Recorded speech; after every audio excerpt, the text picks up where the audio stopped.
Obrigado. Bom dia, pessoal.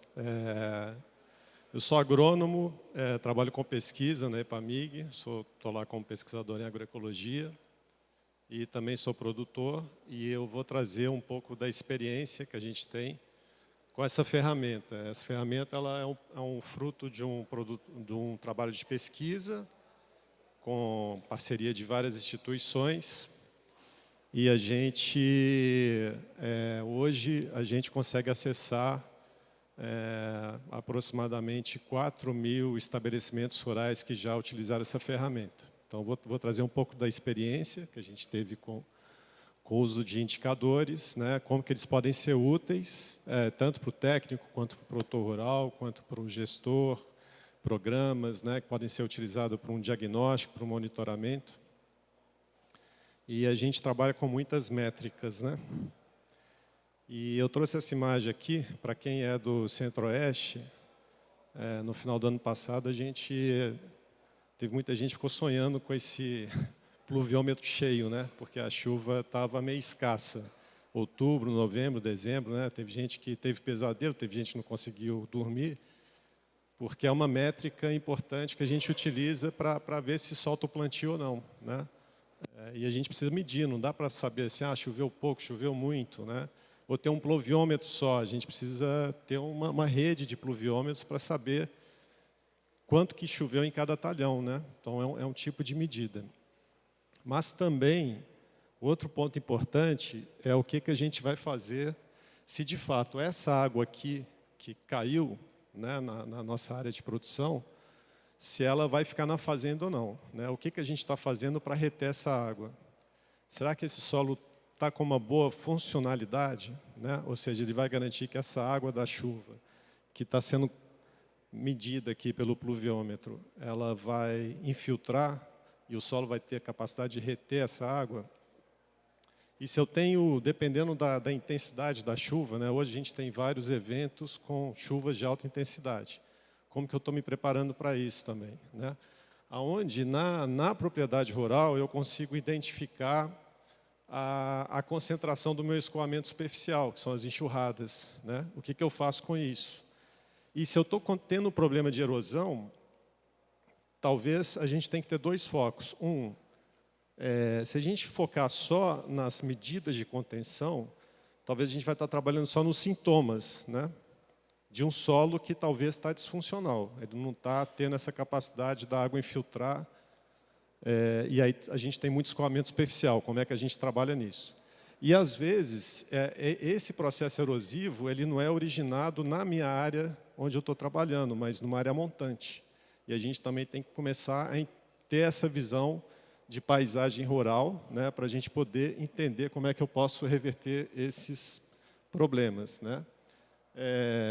Foi falado também em relação às armadilhas, né, para a gente também ter uma métrica para ver quando é que a gente pode entrar para fazer um controle. Também ela pode servir como controle massal, mas também para a gente não ficar só nisso e pensar um pouco mais, né? Assim, quais as estratégias que eu tenho para que eu possa ter um ambiente mais dentro desse equilíbrio dinâmico em que eu posso minimizar essa pressão de pragas, né? Eventuais pressões de pragas, né? Quais estratégias que eu estou utilizando em relação a plantas atrativas, de inimigos naturais, etc. Então, quando a gente pega essas métricas e parâmetros que compõem os indicadores, a gente pode pensar em dois tipos básicos quando a gente está falando de sustentabilidade, e eu estou pegando aqui uma referência que foi citada pelo Marcus Lana, que é um professor lá em Uppsala, na Suécia, e que trabalha muito com isso. A gente pode avaliar esses indicadores dentro de uma abordagem de manejo, né? Então, eu tenho práticas sustentáveis e práticas que não são sustentáveis, e eu posso medir, então, qual que é o número de boas práticas empregadas, né? E como é que está a evolução disso. E tem uma parte que é a sustentabilidade como uma propriedade emergente, né? Assim como a resiliência. Então, esse sistema de continuar a prover esses diversos serviços ecossistêmicos, e aí esse desafio de medir como é que a gente tem que ter definições muito claras, né, e delimitações muito claras para a gente então, considerar quais seriam esses indicadores para avaliar essa sustentabilidade, né, que surge como uma resposta para a gente poder avaliar esses sistemas e intervenções. Então, os indicadores de sustentabilidade de agroecossistemas que a gente tem, essa ferramenta, primeiro é importante dizer que ela é de domínio público, né, então vocês podem entrar no site da EPAMIG, buscar tecnologias, ela é uma planilha Excel que está disponível, no qual a gente tem um guia autoexplicativo, um questionário para a gente pegar os dados gerais da propriedade rural, e a gente tem 21 indicadores, que estão aqui ilustrados. Essa letra pequena está difícil, mas depois eu vou mostrar mais ou menos eles, divididos aqui em aspectos socioeconômicos e ambientais, nesse gráfico radial. E dentro da planilha também a gente prepara um relatório, um plano para as diretrizes gerais, né, que a gente chama de adequação ambiental e socioeconômica, fórmulas e bancos de dados, e a ideia é a gente avaliar então esse desempenho ambiental e socioeconômico, né, serve como um diagnóstico, identificar limitações, potencialidades, oportunidades, né, e também ela é uma ferramenta de gerenciamento de riscos. E a gente sente que tem um gap, né, principalmente nesses programas de assistência técnica, em relação a essas métricas mais relacionadas à parte ambiental e como que a gente pode auxiliar, entendendo que a gestão ambiental ela é, sobretudo, uma gestão de riscos. Como também essas métricas vão ajudar também nesse processo de fazer um plano, né, e também no processo de tomada de decisão. Tem algumas referências, né, como o SAFA, que são 116 indicadores, tem o Apoia Novo Rural, que foi citado ontem, que também serviu de base para a certificação que o Pedini apresentou ontem, né, da Embrapa Meio Ambiente, do Staquete, que são 62 indicadores. E a proposta, pegando esses fundamentos de uma publicação da FAO, em relação à avaliação de processos agroecológicos, a gente precisa, para monitorar, a gente precisa de identificar já metodologias e iniciativas já existentes, né? Ele tem que ser acessível, né? Tem que ser amplamente aplicável, a gente tem que ganhar escala e ser teoricamente robusto. E tem que ser acessível em relação a custo também, né, para a coleta de dados e não tomar tanto tempo assim dos produtores. Então, a nossa proposta é que em meio período a gente consiga levantar essas informações. Ou, melhor ainda, se tiver um técnico que vai com uma certa frequência, então, a cada visita, ele vai levantando essas informações e com 2 ou 3 visitas a gente já tem esse diagnóstico. Esse diagnóstico pode ser utilizado, então, nesse trabalho de planejamento das intervenções propostas, né, dessa construção do plano para as atividades agrícolas, agropecuárias. E outra questão importante também, ele tem que ser testado, né, por parceiros relevantes, né, e tem que ter tempo para isso. Por isso que é importante, quando a gente envolve a instituição de pesquisa do governo, porque não tem essa pressa e essa pressão do capital para que a gente tenha esse retorno muito rápido e a gente tem tempo, então, para ter dados mais consolidados, né, como é o caso aqui dessa ferramenta. Então, hoje, a gente iniciou dentro do Estado de Minas, né, e a Emater foi uma grande parceira. A cada encontro técnico que a gente teve com a Emater, a gente tinha um feedback e com isso, a gente foi aprimorando a ferramenta. A Fundação Renova utilizou, nas propriedades rurais que foram atingidas pelo rompimento da barragem lá de Mariana, de Fundão. O Senar começou um trabalho dentro do Estado de Minas. O Senar do Espírito Santo tem mais de 1.600 propriedades rurais que têm utilizado essa ferramenta no trabalho de assistência técnica e gerencial. E o projeto FIP Paisagens Rurais tem uma meta de atender 4.000 propriedades rurais, Mato Grosso do Sul, Goiás, Bahia, Tocantins, Maranhão, Minas,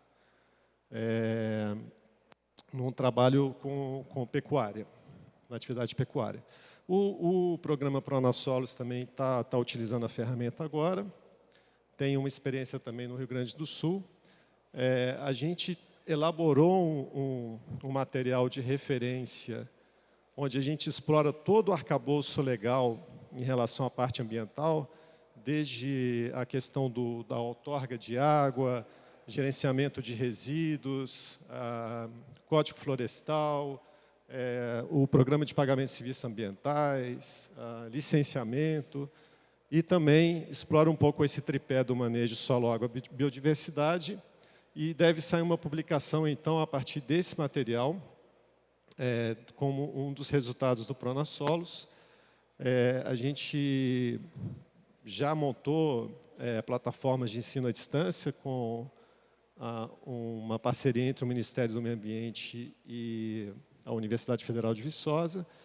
E nessa linha de aprimoramento contínuo, no ano passado a gente criou um formulário, teve mais de 290 respostas de usuários que estão utilizando essa ferramenta, avaliando cada indicador, e com isso a gente pôde, então, também fazer mais aprimoramentos em relação a essa ferramenta, que tem aqui mostrando as instituições, né, Emater, Embrapa, Universidade Federal de Minas Gerais, além da EPAMIG.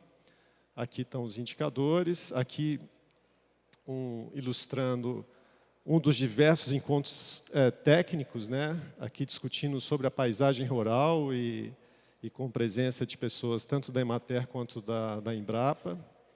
A gente chegou a fazer um aplicativo também para facilitar o preenchimento, né, dos dados, que pode ser no celular, tanto Android quanto iOS, numa plataforma que é bastante interessante, mas aí precisa de um recurso para poder manter uma nuvem de dados e manter o acesso a essa plataforma. Mas a vantagem é que ela não precisa a gente contratar um especialista em software. Você mesmo constrói nessa plataforma e a cada versão nova do Android, do iOS, do sistema, ela atualiza e vai aprimorando também os recursos que estão disponíveis. E dentro desse trabalho de parceria, né, só lembrando aqui que a gente teve o lançamento de uma edição do Informe Agropecuário sobre os remineralizadores, né, que teve a participação do Eduardo, do Éder, do Pablo, né, foi uma parceria. E a proposta dessa ferramenta é que a gente realmente tenha uma plataforma aberta e colaborativa, né, para que a gente possa continuar aprimorando e para a gente possa ter uma convergência também, daí a importância que eu acho da gente estar aqui conversando sobre essa ferramenta e a ferramenta que o Sérgio está trabalhando aqui na certificação, para que a gente possa ter uma sinergia, né, e ter um foco em comum, né? Senão se cada um inventar seu sistema de aferição, aí isso não vai funcionar, né? Cada um ter o seu sistema de verificação. Então, a ideia é nós trabalharmos juntos, né? E esse é um pouco o espírito do Informe Agropecuário também, que a cada edição sempre vai ter participação de universidades, das instituições de pesquisa. Então, eu trouxe aqui só para divulgar, né, em relação aos remineralizadores, que eu acho que ficou muito bom o material. E outro, na sequência, tem a foto do crisopídeo sobre bioinsumos. Os dois foram lançados no ano passado. Então, a gente começa com a identificação, né, da propriedade rural. Aqui é um exemplo de uma propriedade pequena de pecuária de leite, lá em Boa Esperança. E quando a gente coloca o croquis do CAR, aqui só para ilustração, né, a própria ferramenta do CAR já identifica onde estão as APPs, né, em torno dos cursos d'água e nascentes. E nessa faixa laranja aqui, seriam as APPs que precisam ter a recomposição da APP, né? Então, com isso, a gente já consegue identificar e quantificar como que vai ser essa regularização ambiental em relação ao cadastro ambiental rural. E nesse caso desse produtor, quando a gente começou a levantar como que estava a condição das nascentes, né, como é que ele fazia o manejo nessa área, no qual o gado acabava tendo acesso a essas nascentes, acabava gerando um impacto, né, Só o fato da gente trazer essas informações foi suficiente para sensibilizar o produtor e ele entender que o manejo dos recursos hídricos é muito importante para o manejo da pecuária e que tinha períodos ou certos anos que ele tinha problema de disponibilidade de água, né? E só o fato da gente estar discutindo isso criou uma oportunidade. Tinha, na época, um programa do Instituto Estadual de Florestas que doava mourões, mudas, né? E aí, com isso, o produtor se beneficiou, cercou essas nascentes, e a gente, conversando com ele, a gente acabou identificando que tinham 8 famílias abaixo que dependiam dessa água. Então, ele é um típico produtor de água, né? Desse programa da Agência Nacional de Águas. Então, é importante também, na hora que a gente vai avaliar esses dados, a gente sempre não perder de vista qual o contexto que a gente está falando, né? Então, se a gente for aqui, no caso de Lençóis Paulistas, tem algumas ferramentas que ajudam também a gente a entender um pouquinho o contexto, né? Uma delas é o Map Biomas, que também é gratuita. E aqui, só dando um exemplo, a gente está vendo o município com os principais usos e ocupações, né? Cana, floresta, citros, o relevo. A gente consegue também baixar quais são o perímetro das propriedades a partir do cadastro do CAR, né? E entender um pouco qual que é o dinamismo econômico desse município, porque isso vai acabar se refletindo na zona rural, né? Um município com baixo dinamismo, isso acaba refletindo na qualidade de quem está trabalhando no campo em relação à capacitação. E nesse caso aqui de Lençóis, a gente pode ver qual que é a ideia desse gráfico aqui de rede. Quanto mais próximos eu tenho essas atividades, que estão representadas em cores diferentes de acordo com as categorias, eu tenho uma rede aqui de interligações, e isso acaba proporcionando um maior desenvolvimento na região, né? Então, ontem, foram citados 2 exemplos que vão um pouco nessa direção. Um lá na Bahia, né, Eduardo Magalhães, onde você tem uma associação de produtores que, a partir de parcerias, melhora a estrutura do município, e isso cria um desenvolvimento, né? E outro no sul de Goiás, com pesquisa, né? Então, o que isso seria representado aqui? A gente teria uma produção de soja e outros grãos, e aparecendo outros pontos aqui que são interligados. É como se a gente fosse pegar a Embraer, né? A Embraer sozinha não vai fazer nada. Você vai ter que ter o ITA, você vai ter que ter uma série de indústrias. E isso acaba criando um dinamismo que se reflete na zona rural. E a zona rural ela tem uma relação com a zona urbana, porque a gente está buscando desenvolvimento, que é diferente de crescimento, né? Não é só crescimento de produção, a gente quer desenvolvimento. Então, por isso que é importante a gente olhar isso, no qual a gente consegue identificar aqui nos empregos formais. Isso é um site também com esses dados, tem dados de todos os municípios do Brasil, é só entrar aqui no Data Viva. Aqui mostrando o Bauru, Eduardo Magalhães, e tem um município a 170 quilômetros de Barreiras, ainda dentro do Oeste Bahia, que está aqui. Esse é um exemplo bem típico de um município que tem uma baixa complexidade econômica. E o maior empregador aqui é a prefeitura. Então, são essas as realidades que a gente vai ver, e esses contextos são importantes na hora que a gente vai avaliar essas propriedades rurais, né? Bem, então, já indo para os indicadores, a gente identifica, então, quais são as principais atividades, né? Quais são os níveis de produtividade, mas atrelado à produtividade também o preço médio de venda, e eu vou comparar isso dentro desses diferentes contextos, né? Então, eu vou ter especificidades regionais, né, que devem ser consideradas, a diversidade de renda, qual que é a estrutura que o produtor tem. Então, se eu estou propondo a uma série de intervenções, eu preciso entender se esse produtor, qual a estrutura que ele tem, qual que é a saúde financeira dele, se ele vai investir em algum equipamento, melhoria de benfeitoria ou uma benfeitoria nova, qual o grau de endividamento, né? Então, são ferramentas que também ajudam na nossa gestão. Então, eu faço uma estimativa patrimonial, avalio quais são os compromissos que eu tenho de financiamento, e com isso eu posso ver se eu estou confortável ou não para buscar mais financiamento, qual que é o meu grau de exposição, vamos dizer assim, né? Então, aqui é um exemplo de um produtor de leite, e nesse caso, a avaliação da produtividade em termos de litros de leite por hectare ano, né? E aí, com isso, a gente consegue identificar as principais fontes de receita e se há uma concentração muito grande ou não numa única atividade. E aí, para cada indicador, eu tenho atribuição de valor de 0 a 1. E o 0,7 é a nossa referência do que seria um bom desempenho ambiental e socioeconômico. E aí eu tenho funções que vão comparar o que eu estou medindo com um valor de referência, né? E aí eu tenho essa graduação aqui.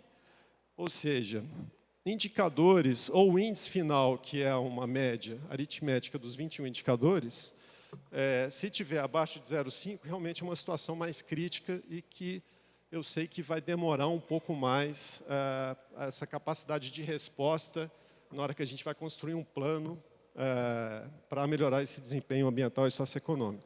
E à medida que eu vou chegando próximo do 0,7, eu vou tendo essa graduação de cores. E aí tem serviços básicos, cursos de capacitação, que é um ponto importante, em relação a qual que é o trabalho com os colaboradores, né? A gestão, pegando aí controle de caixa, custo de produção, a gente faz um inventário de práticas inovadoras, né, que é interessante. Gerenciamento de resíduos, que muitas vezes é um ponto crítico e uma oportunidade também. E em relação à segurança do trabalho com o uso dos agrotóxicos. Então, aqui, nesse caso dos agrotóxicos, são quantas pessoas estão utilizando, se usa EPI, de fato, né? Não aquele EPI só coloca uma máscara e pronto. O armazenamento dessas embalagens é uma questão importante também, né, para a gente verificar se está dentro da normativa e realmente está seguro, se tem um distanciamento mínimo em relação às outras benfeitorias. E se tem essa devolução de embalagem de agrotóxicos. E aqui um exemplo em relação à inovação, né, técnicas inovadoras, se utiliza, a gente faz a descrição e também verifica qual que é o percentual em relação ao uso de bioinsumos, em relação ao uso de plantas de cobertura ou plantas perenes, né, pensando no bem-estar animal. E aí, já entrando na questão dos aspectos ambientais, então tem a parte de solo, água, conservação de solo e água. Como é que eu avalio essa qualidade do solo, né? Então, baseado em algumas interpretações, pegando trabalhos da Embrapa e no caso de Minas, né? Mas dependendo da região, isso tem que ser adaptado. Entrando com teor de argila, eu já vou ter um resultado, considerando esse teor de argila para matéria orgânica e fósforo disponível, então isso vai variar de acordo com o teor de argila. E aí depois eu tenho cálcio, magnésio, potássio, acidez, alumínio, CTC, saturação por base e, como opcional, a bioanálise do solo. Por que é opcional? Porque, dependendo das culturas, ainda não tem uma tabela de interpretação. Mas, se já tiver, a pessoa é estimulada a fazer e, com isso, a nota que é gerada, ela vai se juntar a essa referência aqui dos parâmetros que a gente está avaliando, que a gente está chamando aqui de capacidade produtiva do solo, e aguardando agora o DRESS, né, quando o PEDINE conseguir um sistema mais fácil, né, porque a gente tem que pensar, já tem 4.000 planilhas analisadas, né? Então, realmente, tem que ser algo que entre na rotina do técnico. Se eu tiver um parâmetro que dê muito trabalho, isso não vai ter um grau de adesão tão grande. Com relação aos agrotóxicos, a gente tem uma questão, né? O Brasil ele é um grande consumidor de agrotóxicos, né? E a gente tem visto que isso está crescente, né? Se isso está crescente, talvez o sistema, nosso sistema não está funcionando bem, e é o que a gente tem conversado aqui nesses últimos 3 dias, incluindo hoje. Porque a gente vê que teve um aumento não só em uso total, consumo total, mas também como consumo por área, né?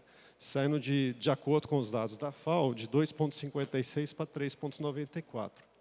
Mas eu acho que tão relevante quanto minimizar, diminuir o uso de agrotóxicos, é a gente também entender o que esses produtos, qual tipo de risco esses produtos podem causar, não só para quem está manuseando eles, né, mas também para o consumidor e para o meio ambiente. E tem métricas já, porque o fabricante, quando ele vai registrar, ele é obrigado a disponibilizar essas informações. Então, quais informações que a gente utiliza para a tomada de decisão aqui para o produtor, para auxiliar o produtor e o técnico?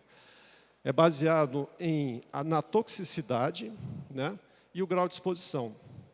Toxicidade, a gente tem aqui, nesse caso aqui foi utilizado em relação à água para peixes, mas a gente também está passando algumas informações que dão uma informação mais ampla, pegando insetos, polinizadores, etc. E como que esse produto se comporta no meio ambiente, se ele é muito lixiviável ou não, qual que é o tempo de permanência dele no meio ambiente. E com isso, a gente pode ter uma sinalização de alerta para que alguns produtos a gente tome o cuidado, seja em relação para quem está manuseando ele, né, se ele tem um risco muito grande em relação à contaminação, seja para o consumidor, e a gente, então, respeitar esse período de carência e não colocar o produto antes de vencer o período de carência, e também para a gente entender qual que é o efeito desse produto no meio ambiente. Então, fipronil, por exemplo, né, ele tem um efeito muito grande em relação a polinizadores, né? E a gente quer que os polinizadores nos auxiliem para o aumento de produtividade na soja, por exemplo. Então, será que a gente tem alternativas, né? Talvez o fipronil não seja muito interessante a gente trabalhar com ele. E aqui está bem claro qual que é o grau de risco dessa molécula, né? Então, a gente tem uma base de dados, né, que também a gente levantou de acordo com o trabalho da Universidade de Cornell, e ano passado eu participei de um seminário com várias instituições que estão utilizando isso aqui para tentar melhorar as práticas. Empresas na França, a empresa de produção de batata do McDonald's, pessoas que trabalham com grama em campos de golfe, e várias outras iniciativas que têm utilizado isso para tentar diminuir esse grau de exposição. E dos 250 princípios ativos que a gente tem nessa base de dados, 41% estão banidos na União Europeia. Então, isso é uma questão que quem tem que discutir isso somos nós, produtores, técnicos. Eu acho que a gente não pode terceirizar isso para que o Congresso vai resolver isso, ou alguma instituição. Eu acho que a gente tem que tomar essa consciência e começar a discutir e ter mais critério no uso desses produtos, né? E aqui um exemplo, então, de uma propriedade, 9,45 quilos por hectare.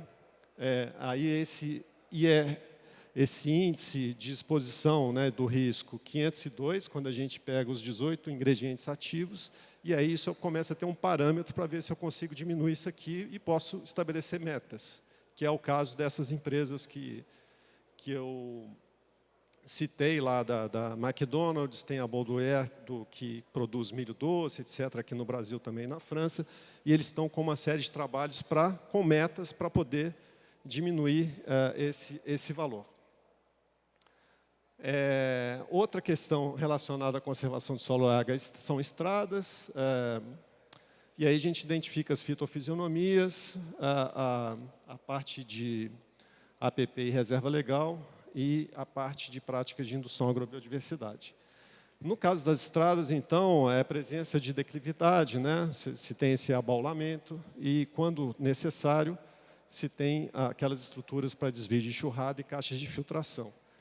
E aí, mais uma outra ferramenta que ajuda muito nisso é o Google Earth, no qual a gente pode medir quantos quilômetros a gente tem de estrada, quais são os pontos críticos, planilhar e colocar metas, né? Para poder fazer as intervenções, para a gente evitar de que as estradas sejam um processo que pode originar processos erosivos. Outro dado bastante interessante, e essa plataforma ela tem permite essa sobreposição de imagens, isso aqui é uma carta do IBGE. Por que ela é interessante, essa carta do IBGE, que nós estamos falando de Cerrado? Porque ela identifica já, para mim, aonde estão os pontos de concentração de enxurrada. Porque isso aqui eram rios intermitentes, que eles identificaram na década de 70. Então, se eu tiver chuvas de alta intensidade, eu sei já onde estão esses pontos, eu já posso ser mais assertivo, né? Ela ajuda nisso. Estou falando de uma área que tem uma densidade de drenagem mais baixa, né? Então é mais fácil a gente identificar isso aqui. E com isso eu posso, então, colocar estruturas para poder conter processos erosivos, e quanto mais próximo aqui, menor é a energia potencial que vai causar erosão lá embaixo. E outra experiência que a gente tem que é muito interessante é a análise da temperatura na superfície do solo, utilizando imagens de satélite. É uma banda termal, no qual a gente consegue verificar o quê? Qual que é a minha eficiência para manter meu solo coberto. E aí isso é uma medida muito simples. E a gente vai soltar um trabalho agora, onde a gente vai estar verificando a correlação dessa temperatura na superfície do solo e a atividade enzimática. Então, a proposta, né, o escopo para a gente avaliar o grau de adoção de práticas dentro dessas estratégias, e isso não se fala só em agricultura de clima tropical, mesmo nos países de clima temperado. Esse é o mantra, né, porque você não vê na natureza nem monocultura, nem solo exposto, que é reduzir distúrbios no solo, adicionar diversidade o quanto máximo possível, manter o solo coberto e protegido e manter raízes crescendo o maior tempo possível. Esse é o resultado dos indicadores, já indo para as considerações finais aqui, no sistema de sinalização também. E junto com a planilha, a gente quer passar uma planilha acessória para que a gente possa discutir o manejo aí sim de cada área, porque cada talhão vai ter seu histórico, vai ter diferentes estratégias. E aí, com isso, a gente tem matéria orgânica, fosfaturação por base, a análise da biologia do solo, erosão, conservação, agrobiodiversidade e produtividade. E aí, aqui, a gente, nessa planilha acessória, a gente já identifica também quanto que eu estou colocando de adubo solúvel, quanto que eu estou colocando de insumos regionais. Com essas planilhas acessórias, eu consigo trabalhar nesse tipo de gráfico que foi apresentado pelo Guto ontem, que são aquelas análises das enzimas, comparando com o carbono orgânico do solo, e aí eu consigo ver em cada talhão, eu não numerei aqui para a gente não entrar em detalhe, qual que tem matéria orgânica ainda alta, mas as enzimas estão baixas, e qual área que está bom, matéria orgânica está no nível bom, as enzimas também. E a gente pode avaliar isso ao longo do tempo, né? Ou seja, 2 anos depois, eu tive essa evolução aqui. As enzimas, elas são muito boas para isso, né? Tanto para indicar se meu processo está melhorando, ou para indicar se meu processo pode entrar no nível de degradação do solo antes que a matéria orgânica comece a baixar, né? Foi um pouco o que o Guto mostrou, só que num prazo menor. E aqui um exemplo de uma análise de 1978 propriedades rurais, né? Dos indicadores, e a gente consegue ver o comportamento também desses indicadores. Aqui, dentro de 300 propriedades rurais, a gente pegou as 20% com melhor índice, só que é atividade pecuária.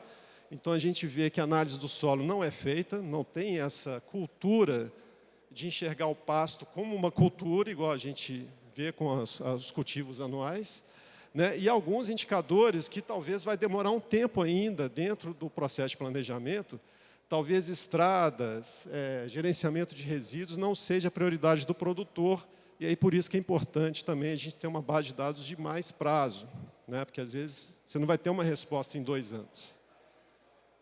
A gente também pode verificar a correlação entre o índice final e os indicadores, ou entre um ano e outro, quando o indicador aumentou, o índice final aumentou, como também identificar, a partir da fala dos produtores e verificação, quais são os principais gargalos. E, com isso, montar um plano de adequação. E, dentro dessa análise de dados, 2 temas sobressaíram. Gestão de estabelecimentos rurais. Então, quando o produtor fazia uma boa gestão, esses índices eram muito bons, né? E o manejo de sistema de produção com foco na adoção de práticas conservacionistas, né? Que a gente está chamando aqui de soluções baseadas em processos ecológicos.